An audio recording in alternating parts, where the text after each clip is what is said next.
Tayo na po ang lahat.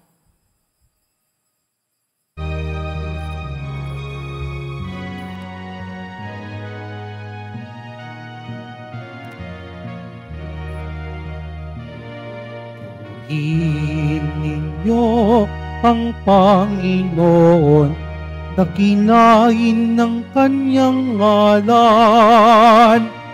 Purihin siya ay awitan at papurihan magpakailanman.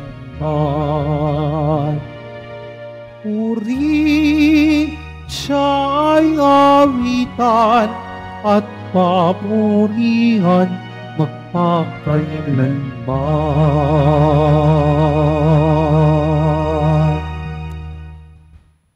Sa ngalan ng Ama at ng Anak at ng Espiritu Santo. Amen. Ang pagpapala ng ating Panginoong Kristo, ang pag-ibig ng Diyos Ama, at ang bibigkaisa ng Espiritu Santo naway sumainyong lahat. At sumaiyo rin. Mga kapatid, nasa pangatlong Sabado tayo ng buwan ng Oktubre, ng buwan ng Mahal na Birhen Maria. Nasa Sabado tayo ng ka-28 na linggo ng pangkaraniwang panahon ng panahong taon ng ating pagdiriwang. Isama po natin sa misa natin ngayon ang pagunita ng mga martir na sina si Isaac Rogue, si John de Bepriof at mga kasama. Isama rin natin sa misa natin ngayon ang inyong mga intensyon. Kayong narito sa loob at sa labas ng Basilica Minor at Pambansang Dambana ni Jesus Nazareno.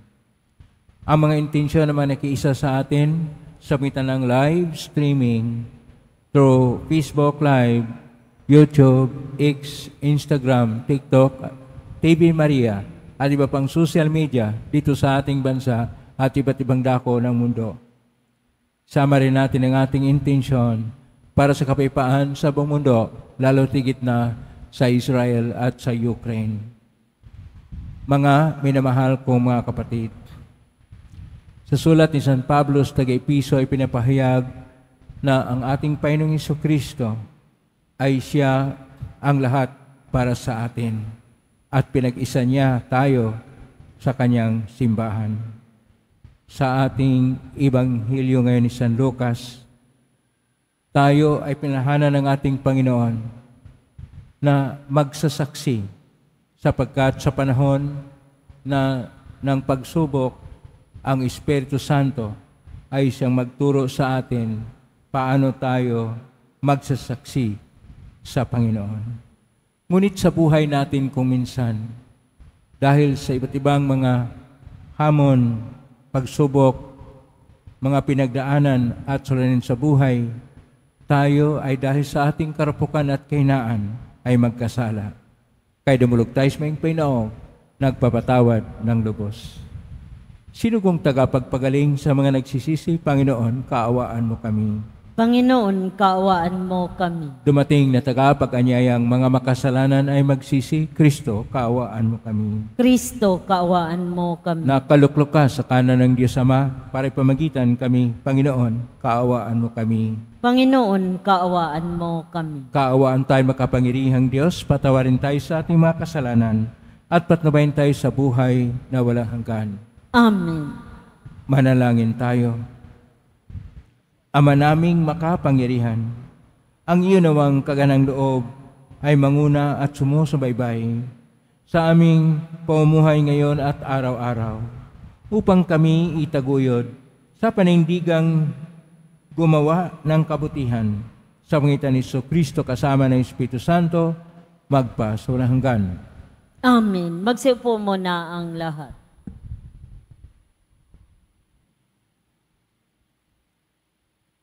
Pagbasa mula sa sulat ni Apostol San Pablo sa mga taga-Efeso. Mga kapatid, mula nang mabalitaan ko ang tungkol sa inyong pananalig sa Panginoong Hesus at ang inyong pag-ibig sa lahat ng hinirang, walang humpay ang pasasalamat ko sa Diyos para sa inyo.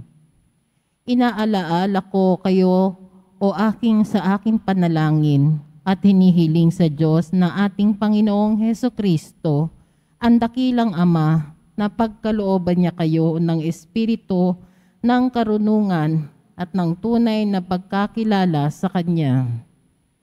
Naway liwanagan ng Diyos ang inyong mga isip upang malaman ninyo ang ating inaasahan sa Kanyang pagkatawag sa atin.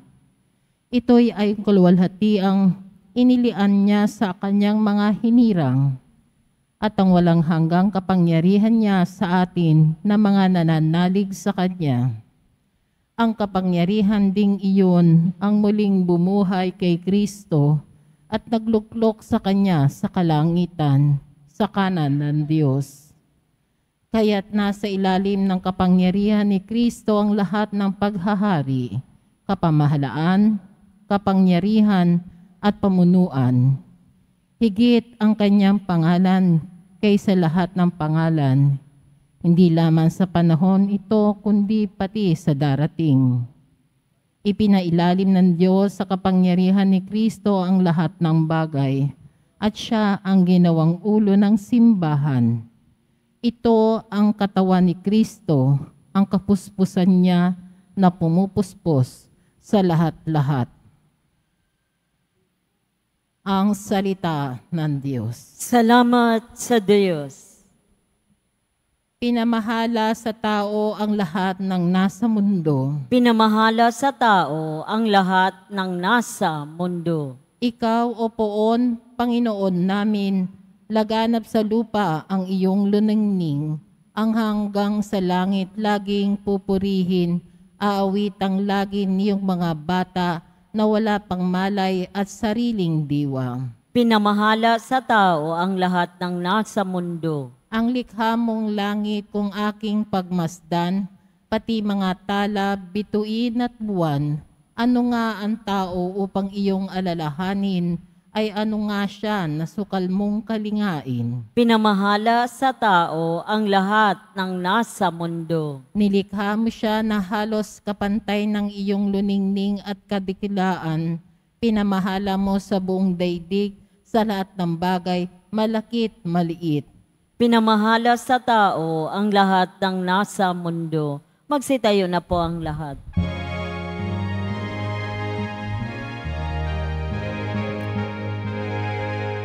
Hallelujah, Hallelujah,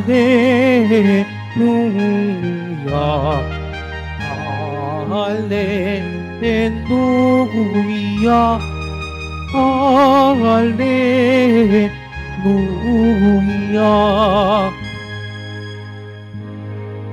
Kayo at ang Espiritu ang siyang magpapatotoo tungkol sa aral ni Kristo. Hallelujah, Hallelujah, Hallelujah, Hallelujah.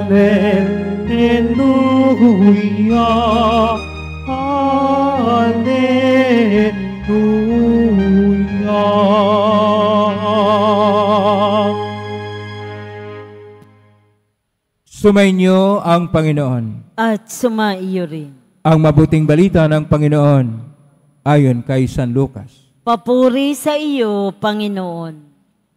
Noong panahong yon, sinabi ni Jesus sa kanyang mga alagad, "Sinasabi ko sa inyo, ang sinumang kumilala sa akin sa harapan ng mga tao,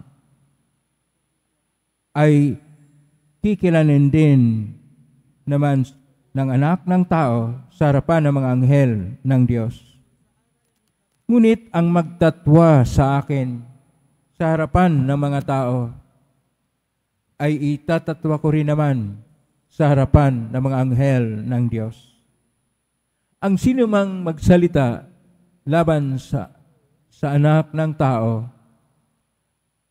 ay mapapatawad, ngunit ang lumait sa Espiritu Santo ay hindi mapatatawad. Kapag kayo'y dinala nila sa sinaguga o sa harapan ng mga tagapamahala at ng mga may makapangyarihan upang litisin, huwag ninyong isiping kung paano ninyo ipagtatanggol ang sarili o kung ano ang inyong sasabihin. Sapagkat sa oras na iyon, ang Espiritu Santo ang magtuturo sa inyo kung ano ang dapat ninyong sabihin. Ang mabuting balita ng Panginoon. Pinupuri ka namin, Panginoong Hesukristo. Magsipo muna tayong lahat. Isang mapagpalang araw po sa inyong lahat. Purihin po natin ang ating Pong Hesus Nazareno.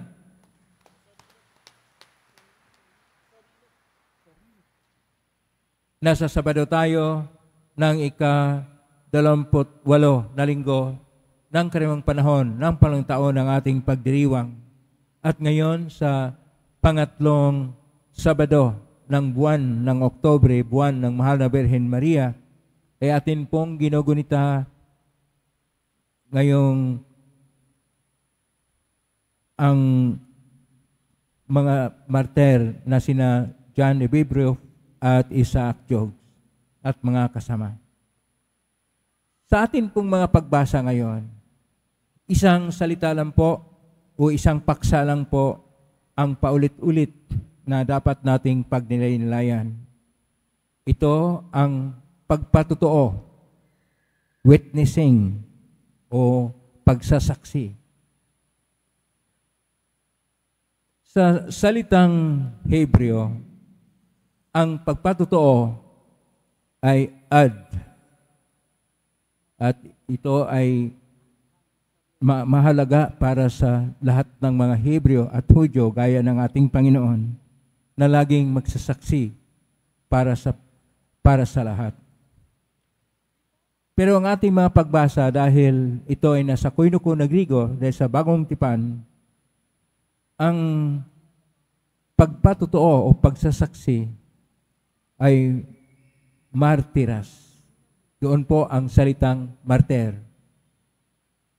Pero sa Latin, ito ay testimonium. Sa atin, pagpatotoo o pagsasaksi. Kung tingnan natin sa Biblia, napakahalaga po ito. Sa buong Biblia, 321 times na ulit ang salitang pagpatotoo o pagsasaksi para sa Diyos. 321. Samantala, yung iba mga salita ay hindi pa nakaabot ng 300. Nang ibig sabihin, napakalaga ito sa buhay ng tao, lalo na para sa atin na nalig sa Diyos. Upang tayo'y magpatotoo na tayong tunay na Kristiyano, sinasabi ng ating Panginoon, una sa lahat, na kilalanin natin kung sino si Kristo. Dalhin natin siya kahit saan.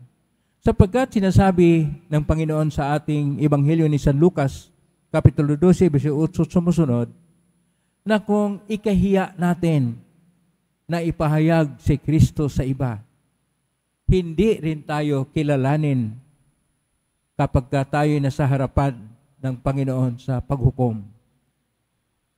Pero kung tayo nagpatotoo, kinikilala natin si Kristo sa buhay natin kahit saan man tayo, doon sa harapan ng mga anghel, sabi ng ating Panginoon, kilalanin rin tayo. Ibig sabihin, mayroon tayong luklukan sa kalangitan kapag tayo nagsasaksi, kapag tayo nagpatotoo sa ating buhay.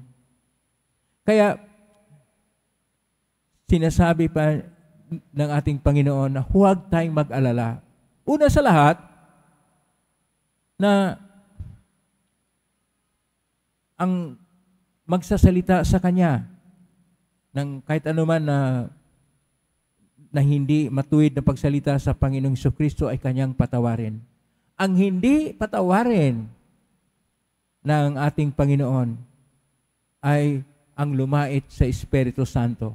Ano po yung paglait sa Espiritu Santo? Ang paglait sa Espiritu Santo, tayo'y nabinyagan na hindi lang nabinyagan sa tubig, nakatanggap tayo ng Espiritu Santo at kung tayo ay hindi nagsasaksi, hindi nagsasabi tungkol sa ating pananalig sa Diyos, at tayo'y Kristiyano, hindi lang sa loob ng ating simbahan, hindi lang dito sa loob ng ating Basilica Minor sa Quiapo, na tayo magsasaksi sa Kanya. Ngunit kahit saan man tayo, hindi natin nilalait ang Espiritu Santo.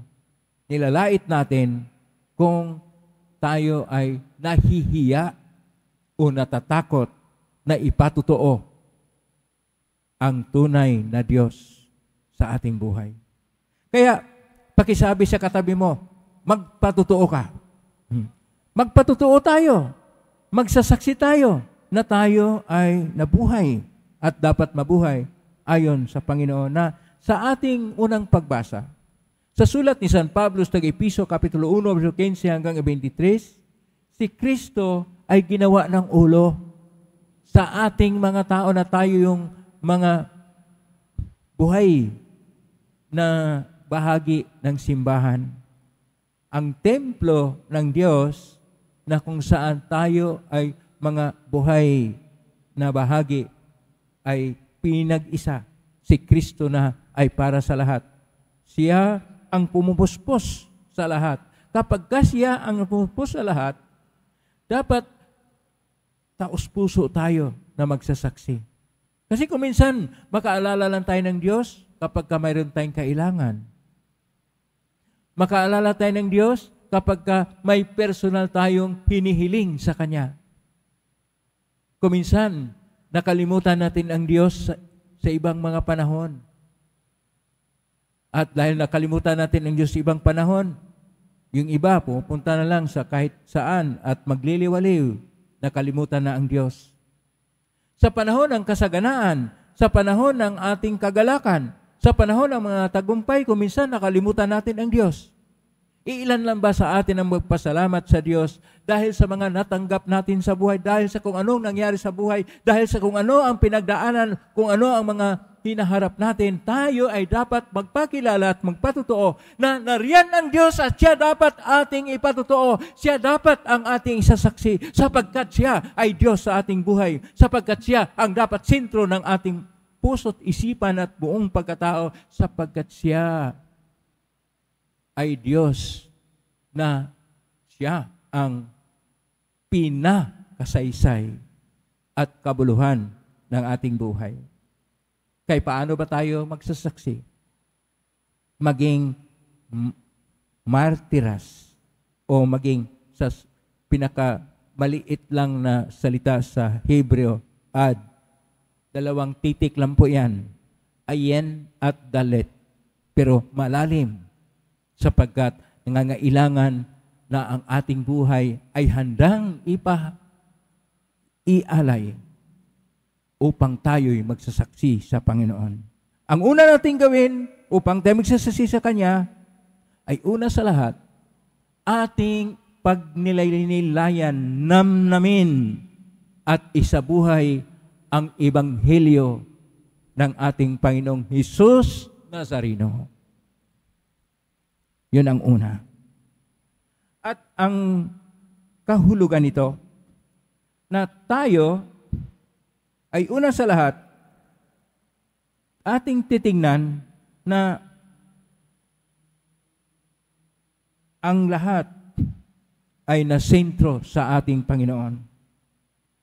Kaya handa rin tayo na kapag tayo ay pupunta sa ibang lugar o makiharap sa ibang tao, magkaroon tayo ng lakas loob, magpahayag na tayo ay kay Kristo at si Kristo ay ang ating Panginoong Diyos. At ito ang kailangan ang pagkaroon ng kabukasan sa loob at handa tayong makinig. Huwag tayong magkaroon ng sinasabi na hindi tayo makinig sa iba.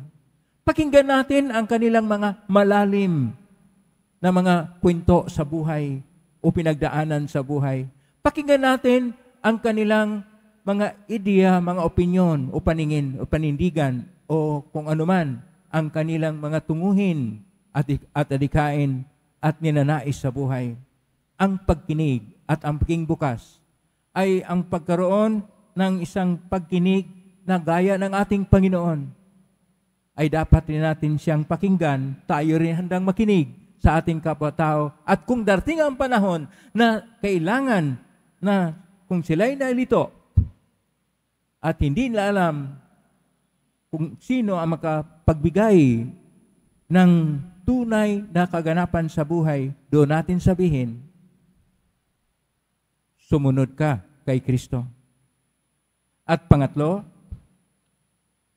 kailangan na sa panahon ng mga pinagdaanan sa ating kapwa-tao, o dili kaya anuman ang napakabigat na sunin sa buhay,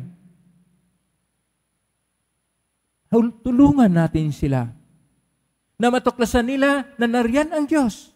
Hindi tayo pinabayaan ng Diyos, hindi sila pinabayaan ng Diyos. Tayong lahat ay hindi pinabayaan ng Diyos.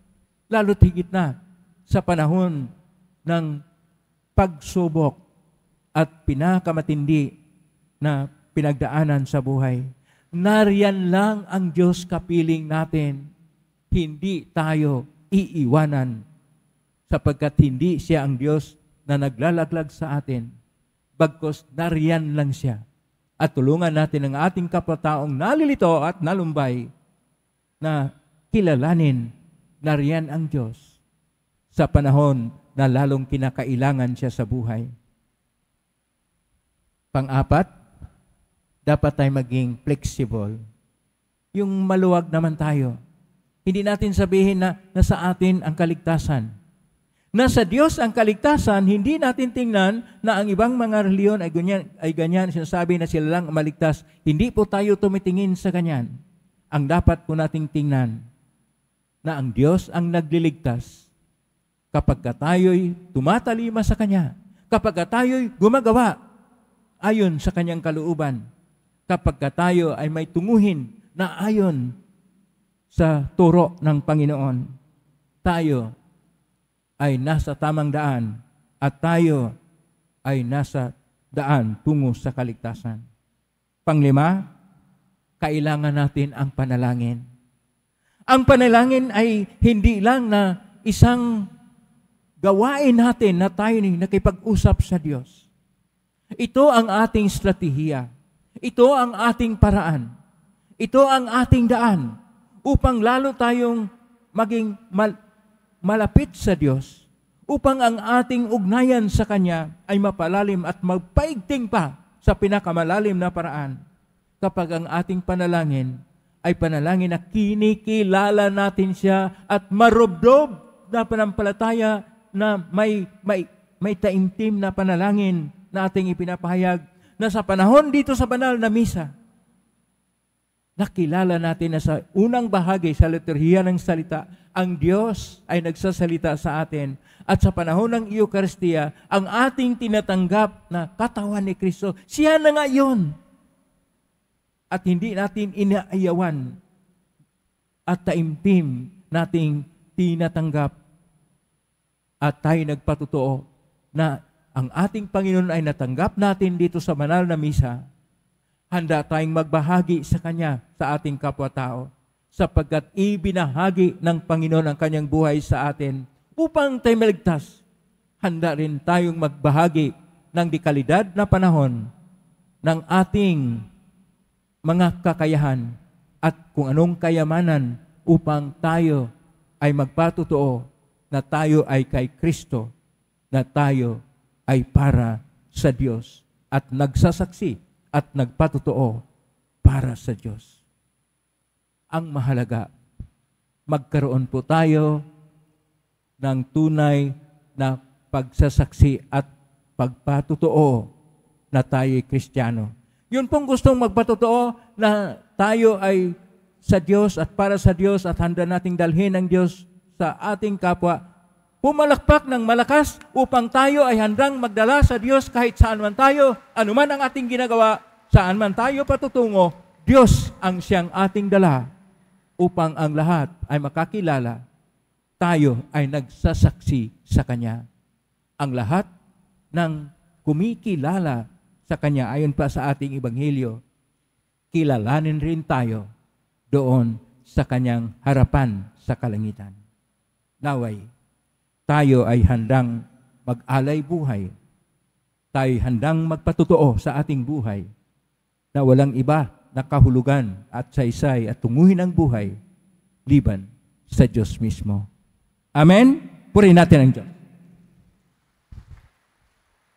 Magsitayo na po ang lahat.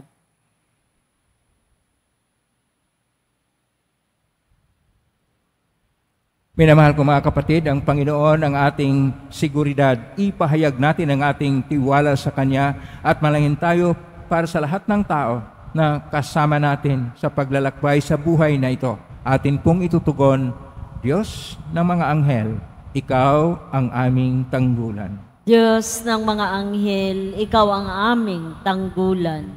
Ang simbahan naway patuloy na ipahayag ang salita ng Diyos sa harap ng maraming pagbatikos at paglaban. Manalangin tayo. Diyos ng mga anghel, Ikaw ang aming tanggulan. Atin nawang matutuhang magtiwala sa banal na pagpapala ng Diyos, gaano mang kabigat ang ating mga pasaning suliranin. Manalangin tayo. Diyos ng mga anghel, Ikaw ang aming tanggulan. Ang mga walang hanap buhay naway makakita ng trabaho at kumita ng kanilang ikabubuhay ng marangal. Manalangin tayo. Diyos ng mga anghel, Ikaw ang aming tanggulan. Ang mga nabibigatan sa pagkakasakit, naway makatagpo ng kasiyahan sa pag-ibig at tiwala ng nag-aaruga sa kanila. Manalangin tayo. Diyos ng mga anghel, Ikaw ang aming tanggulan. Ang mga yumao naway magtamo ng mahabaging hatol at walang hanggang kapayapaan. Manalangin tayo. Diyos ng mga anghel, Ikaw ang aming tanggulan. Sa tahimik, idulog natin sa Panginoon ang ating mga sariling kahilingan. Ama naming nasa langit, tulungan mo kaming manatiling tapat sa iyong salita upang magkaroon kami ng lakas na magpatuloy pasanin ang mga kahirapan. Hingin namin ito sa pangitan ni Kristong aming Panginoon. Amen. Magsiupo muna.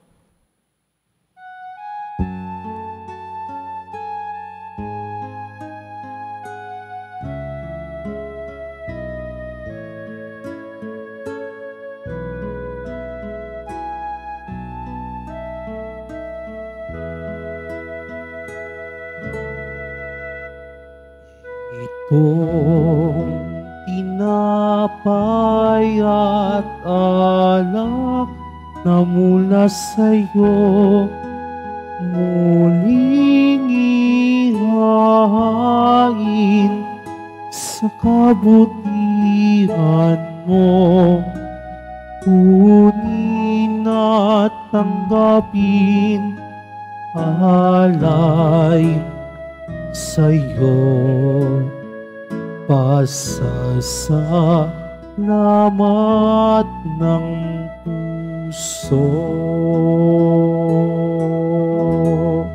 Magsitayo na po ang lahat. Manalangin kapatid upang paghahain natin ay kalugdan ng Diyos amang makapangyarihan. Tanggapin nawa ng Panginoon itong paghahain sa iyong mga kamay sa kapurihan niya at karangalan sa ating kapakinabangan at sa buong sambayanan niyang banal.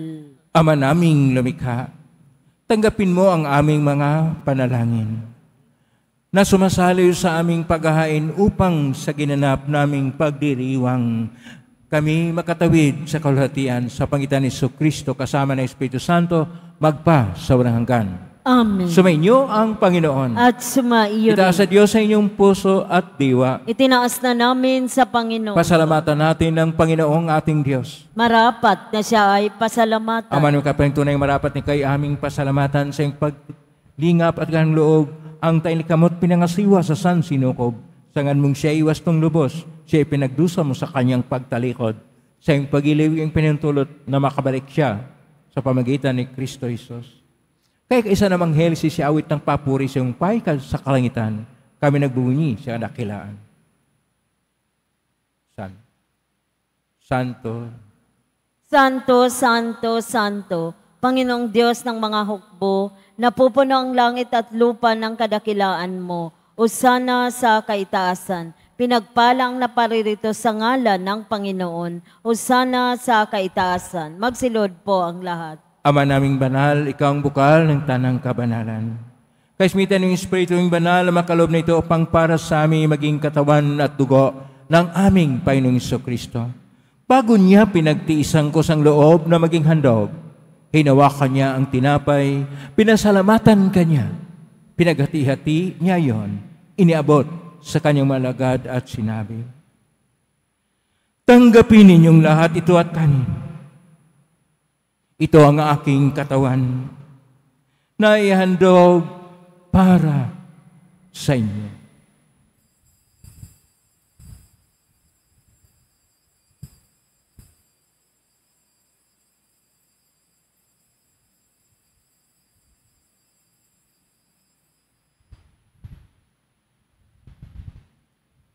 Gaya naman, matapos ang hapunan, hinawakan niya ang kalis. Muli kanyang pinasalamatan. Inabot niya ang kalis sa kanyang malagad at sinabi, tanggapin ninyong lahat ito at inumin. Ito ang kalis ng aking dugo ng bago at walang tipan. Ang aking dugo ni bubuhos para sa inyo at para sa lahat sa ikapagpapatawad ng mga kasalanan. Gawin niyo ito sa pag-alala sa akin.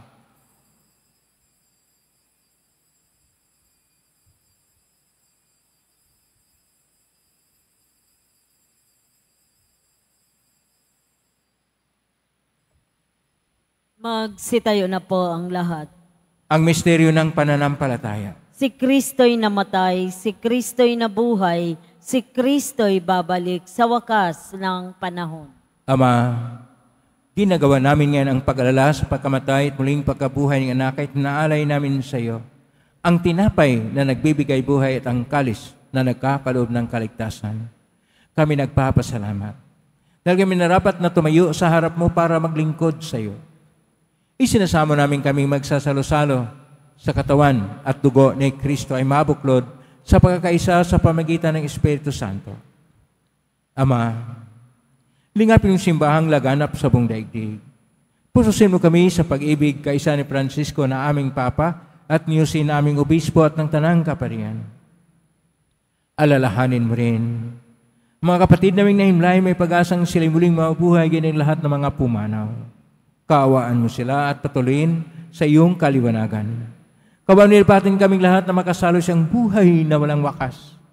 Kaisa ng mahal na Berhen Maria na ina ng Diyos, ng kabiyak ng puso niyang si San Jose, kaisa ng mga apostol, ni San Juan Bautista, ni San Juan de Bebriof, at ni Isaac Jokes, at mga kasama, ni San Roque, ni San Lorenzo Ruiz de Manila, ni San Pedro Calungsod at ng lahat ng mga banal na namuhay sa daigdig ng kalugod-lugod sa iyo. May pagdiwang nawa namin ang pagpupuri si karangal mo sa pangitan ng anak na aming Panginoong Hesus-Kristo.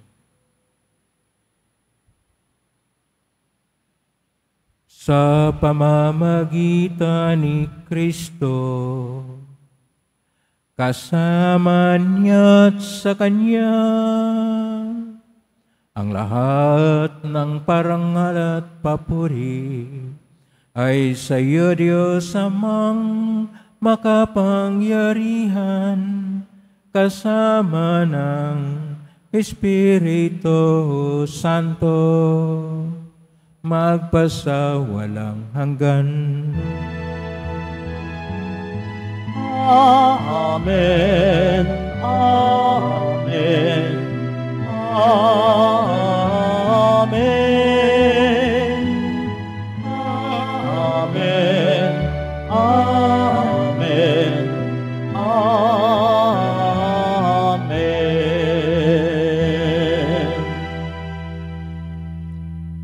Sa tagubilin na magaling na utos sa turo ni Jesus na Panginoon natin at Diyos, ipahayag natin ang lakas loob.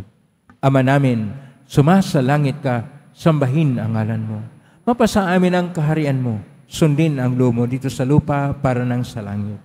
Bigyan mo kami ngayon aming kakanin sa araw-araw, at patawarin kami sa aming mga sala, para nang papatawad namin sa nagkakasala sa amin, at huwag mo kaming ipahintulot sa tukso, at iadya mo kami sa lahat ng masama.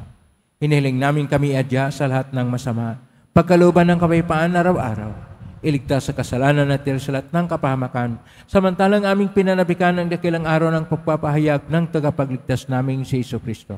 Sapagkat iyo ang kaharian at ang kapangyarihan at ang kapurihan magpakailanman. Amen. Panginoong Jesucristo, sinabi mo sa mga apostol, kapayapaan ang iniiwan ko sa inyo, ang aking kapayapaan ay binibigay ko sa inyo. Tunghayan mong aming panampalataya at huwag ang aming pagkakasala.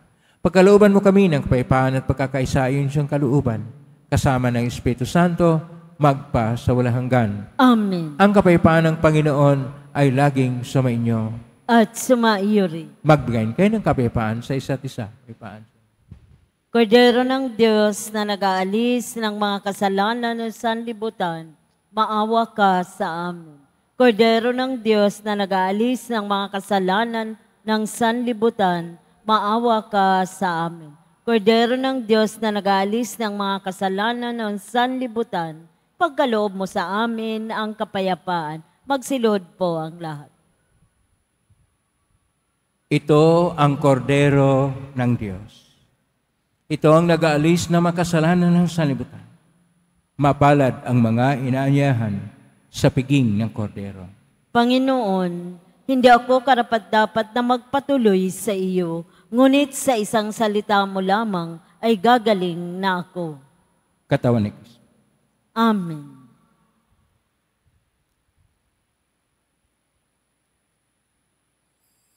Para sa lahat ng tatanggap ng banal na komunyon, sasagot po tayo ng amin pagkasabi ng pari o lay minister ng katawan ni Kristo at isubo agad sa bibig bago umalis sa harapan ng pari o lay minister. Sumunod po tayo.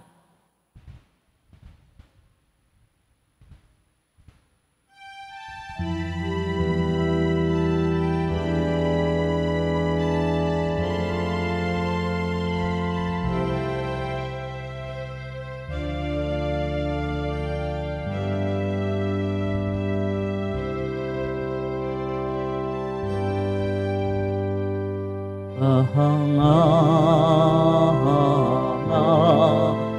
ang iyong pangalan, O Panginoon, sa sangkalupaan ipinagbunyi mo ang iyong kamahalan sa buong kalangitan.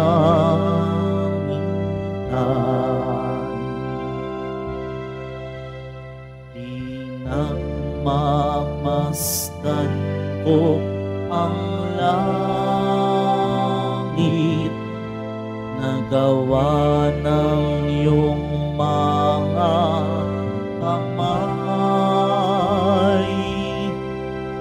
ang buwan at mga bituin na sa langit iyong ininagay.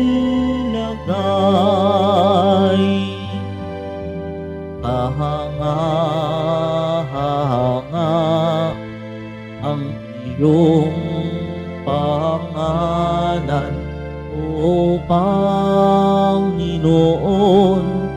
sa sangkalupaan ipinagbunyi mo ang iyong kamahalan sa buong kalangitan.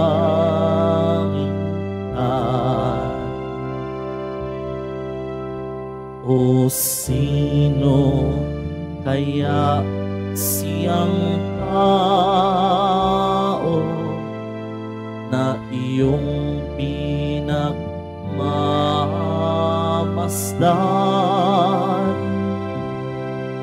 Ginawa mong anghel ang katulad,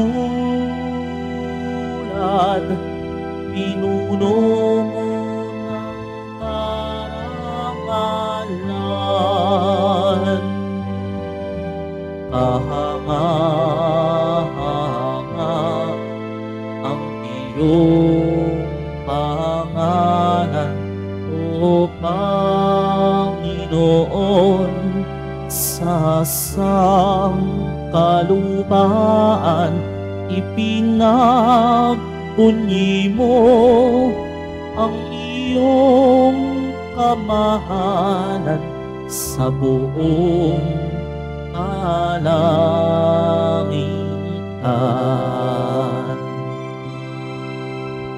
Malayo man ang tao sa lupa,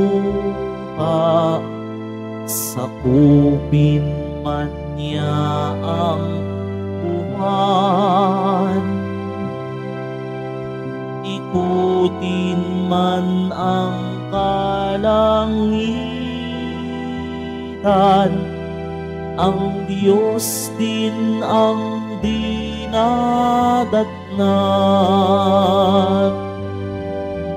Kahanga-hanga ang iyong pangalan, O Panginoon, sa sangkalupaan ipinagbunyi mo ang iyong kamahalan sa buong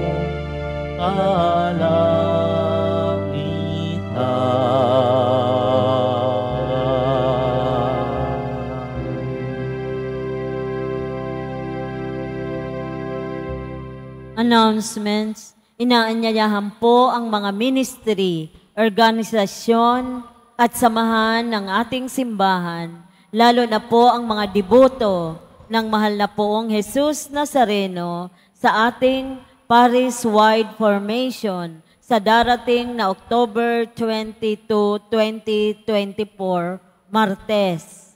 Sa ganap na ikapito ng gabi dito sa ating simbahan na may tema Devoted to Disciples. Ang ating tagapagsalita sa araw na iyon ay walang iba, kundi si Reverend Father Vicente Gabriel Bautista, Vice Rector, Manila Cathedral. Makiisa po tayo.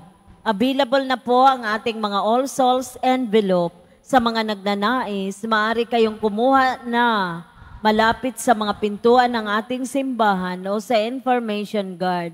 Isulat lamang po ang mga pangalan ng mga kamag-anak, kaibigan at mga kakilalang namayapa o sumaka bilang buhay na. At sa buong buwan ng Nobyembre, ito po ay ating isasama sa lahat ng mga misa na magaganap sa ating simbahan. Pagkatapos ng misa, wiwisikan po ang lahat ng banal na tubig. Pinakikiusapan ang lahat na manatili lamang muna sa inyong mga lugar. Tanging sa Quezon Boulevard o sa Plaza San Juan lamang ang labasan ng lahat. Sumunod po tayo. Maraming salamat po sa inyong pagdalaw at pagsisimba sa Basilica Minor at Pambansang Dambana ni Jesus Nazareno. Magsitayo na po ang lahat. Manalangin tayo, Ama naming mapagmahal. Ngayon kami iyong pinapakinabang sa katawat dugong banal. Iluhog namin sa dakila mong kabutihan sa tanan na kami gawin mong kasalo sa iyong buhay. Sa pangitan ni Kristo kasama ng Espiritu Santo, magpasawalang hanggan. Amen. Maraming salamat po sa pagdalaw ninyo sa tahanan ng ating pong Jesus Nazareno. Kayo mga narito, kayo naugnay sa iba't ibang social media platform na cross-posting sa iba't ibang paraan. Naway ang inyong panalangin na ringgin ng pong Jesus Nazareno. Salamat po sa lahat na nagbigay ng tulong at donasyon sa Quiapo Church upang makatulong tayo sa kapwa natin mahirap at nangangailangan. Salamat po sa iyong tulong. Pagpalain kayo, Panginoon Diyos. Salamat sa lahat na mga naglilingkod ngayon. Pagpalain kayo lagi ng pong Jesus Nazareno. Palakpakan po natin lahat ng mga naglilingkod, lahat ng mga narito, lahat ng mga nakiisa sa atin, lahat ng mga tumutulong sa atin. Naway ang Diyos ay magpapala sa inyo mga biyayang siksik-liglig at nag-uumapaw. Pagsasaksi o pagpatutuo sa ating panampalataya ay siyang ating gawain ay siyang ating misyon, ay siyang ating pagpapahayag na tayo ay nagmamahal o umibig sa Diyos ng tunay. Ngayon po ang puspas. Mangyari po namin ito sa bagya, mga ibagay na puspasan. Sumainyo ang Panginoon. At sumaiyo rin. Mahal na pong Isus Nazareno.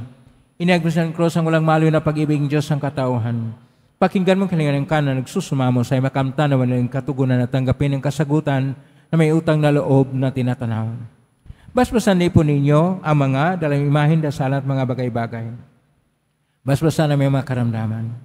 Sa pagitan ng benisyon ito na maalala ang pangako ng saminyag na ikaw ang ibigin at paglalingkuran bilang Panginoon magpa sa unang hanggan. Amen. Pagpalain kayo makapangyarihang Diyos, Ama at Anak at Espiritu Santo. Amen. May kang taglay ang kapipaan, pag-ibig at pag-asa ng Pong Isus Nazareno. Salamat sa Diyos. Purihin natin ang ating Pong Isus.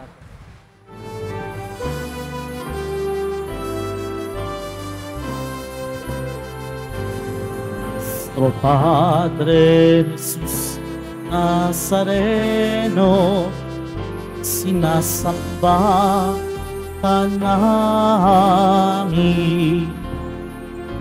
pinipintuho ka namin, aral mo ang aming buhay at kaligtasan. O Padre Jesus Nazareno, iligtas mo kami sa kasalanan. Ang krus mong pinamatayan ay sagisat ng aming kaligtasan. Nuestro Padre Jesus Nazareno, inarangal ka namin. Nuestro Padre Jesus Nazareno, nilulwalhati ka namin. Nuestro Padre Jesus Nazareno, inarangal ka namin. Nuestro Padre Jesus Nazareno, nilulwalhati ka namin.